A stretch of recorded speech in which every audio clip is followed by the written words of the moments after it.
Petit message du matin pour les créatifs parce que j'ai beaucoup de clients dans la création. J'ai des scénaristes, des producteurs, des comédiens, des écrivains ou des gens qui ont envie d'écrire leur histoire. Moi, je vous encourage à le faire, même si c'est de l'auto-publication dans un premier temps. Et le deuxième point, c'est parce que le processus de créativité, pour moi, est exactement le même que le processus intuitif, d'intuition. Et vous savez que mon métier, c'est la voyance. Et donc, vous, de temps en temps, vous captez des intuitions, donc vous recevez des intuitions. Moi, mon travail, c'est de créer de l'intuition sur demande. Et donc, en discutant avec une cliente qui est en train de faire un documentaire, je l'accompagne depuis plusieurs années sur ce projet et ça avance très bien, enfin. Euh, Moi, je sais que le processus créatif, c'est un processus qui est difficile, qui est contraignant et qui parfois vous stresse. Et vous allez avoir des périodes de blocage absolu. Et là, vous allez vous remettre en question en vous disant, mais je suis nulle, est-ce que j'ai bien fait de m'engager dans ce projet, etc. Je ne veux pas de ça et j'ai envie de vous aider. Je vous donne une astuce qui est connue, hein, c'est pas révolutionnaire, mais qui est hyper importante. Parfois, on l'oublie. Donc, c'est un rappel.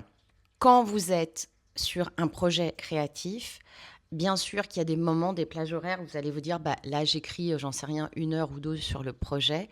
Ce n'est pas suffisant. Pourquoi? Parce que parfois, vous allez vous mettre sur ce projet et la vie, elle est stressante, vous n'allez pas avoir d'idées et c'est là où vous allez commencer à bloquer le syndrome de la page blanche, etc.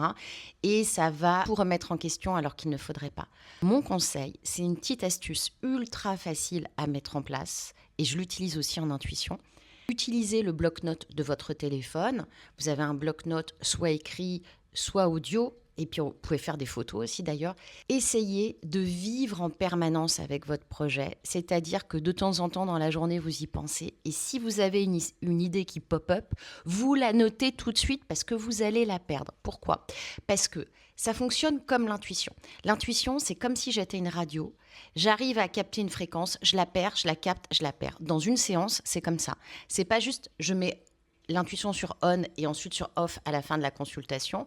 C'est je me mets dans un état particulier, je capte le signal, je le perds, je le capte, je le perds. Parce que c'est un signal qui est difficile à avoir, d'accord? Sinon, on l'aurait en permanence et on saurait tout sur tout. C'est pas le cas.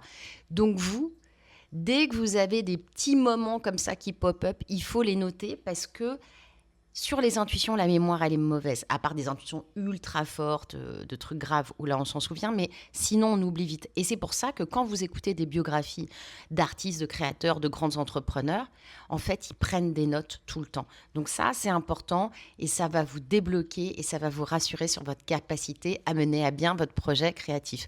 Voilà, c'était ma réflexion d'intuitive du jour.